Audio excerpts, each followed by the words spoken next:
So I would like to begin by sharing with you an African saying. It says, when elephants fight, it's the grass that suffers. As you may understand, it refers to powerful actors fighting and the effect it has on the less powerful one, the grass.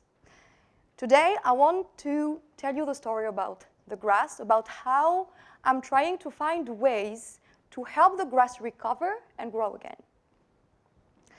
So I am a French-born Algerian, meaning my parents immigrated from Algeria to France in the 80s, and I grew up between these two countries. Here I am. So I grew up in two different worlds, basically. One in France, in the city called Toulouse, where I used to live. So it's a very safe city. I have access to education, to healthcare, and another one in a small village in the region of Schliff, a small village lost in the mountains, beautiful mountains facing the Mediterranean Sea, where sheep outnumber human beings, and where education and health were luxury. I also grew up with tons of stories, a lot of stories. First, stories of men and women in my family who fought for Algeria independence, and it was stories about persecution, torture, liberation. And then when I grew up in the 90s, I heard another set of stories. Again, stories of violence, stories that tell us a lot about ourselves, about the ability of men to hurt one another, but also sometimes to save one another. And so I remember vividly when we used to go back to Algeria in the 90s, and I remember the checkpoints, I remember the fear, I remember the stories of entire families getting killed in mass massacres. I remember stories of women being abducted by armed groups who served as sex slaves in the Maki, women escaping and then having to live in fear and silence because of the stigma associated with sexual crimes. And so I grew up and I went to university, and I wanted to sort of understand this unspeakable violence, understand all of these stories. I heard these stories, another set of stories, stories of untouchable criminals who were called either colonel or emir, depending on whether they would belong to the armed forces or to the insurgents. And I wanted to understand, to rationalize this unspeakable violence, and above all, to try to find ways to prevent and to heal these things that happen so many times in the story I grew up with. And I started by studying the Algerian Civil War, and then broadening to other countries like Iraq or Afghanistan. And I understood one main thing from both my research and my practical experience, what I have seen in Algeria, is that the most vulnerable ones before the war, women and children particularly, are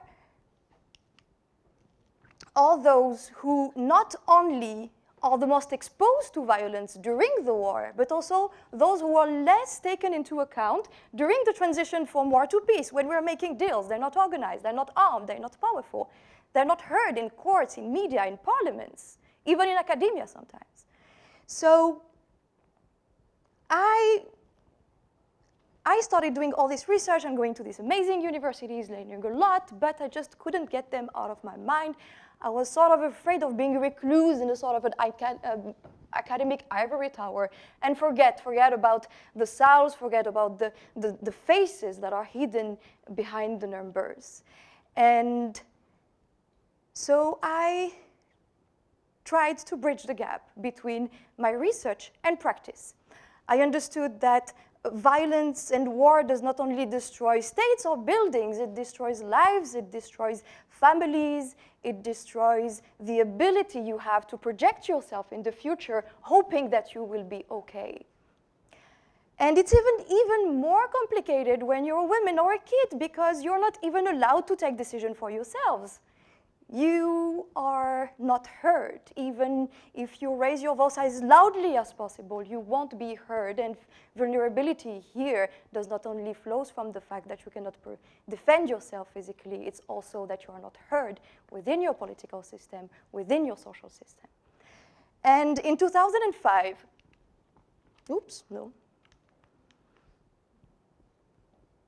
So I realized that I had to find a way to empower vulnerable people to rebuild themselves. We were rebuilding states, we were rebuilding institutions, but what about the people? Where to begin, right? So I was in the university, and back in 2005, I went to a center that opened in 2002 after these women. It's a cover of a book that was written about them. These women are coming from different parts of Algeria and went to Hassim Saoud, southeast of Algeria, to work and earn a decent salary in an oil platform, working as cooks and cleaning ladies. And one day, a group of men decided to call them prostitutes. So they attacked them using knives, hooks, raping them. So this caused an outrage in Algeria, and even these women didn't really have the opportunity to pursue their claims before courts because of the whole pressure and social pressure they had.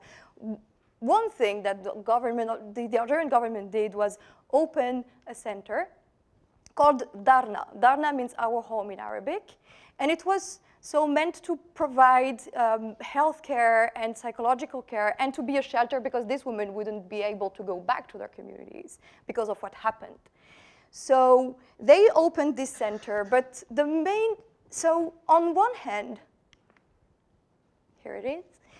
On one hand, what I found at this center was a bit of hope and solace, and the impression that you are not left alone dealing with something that is unbearable. But on the other hand, it was a sort of an emergency response to something that happened, something horrific that happened.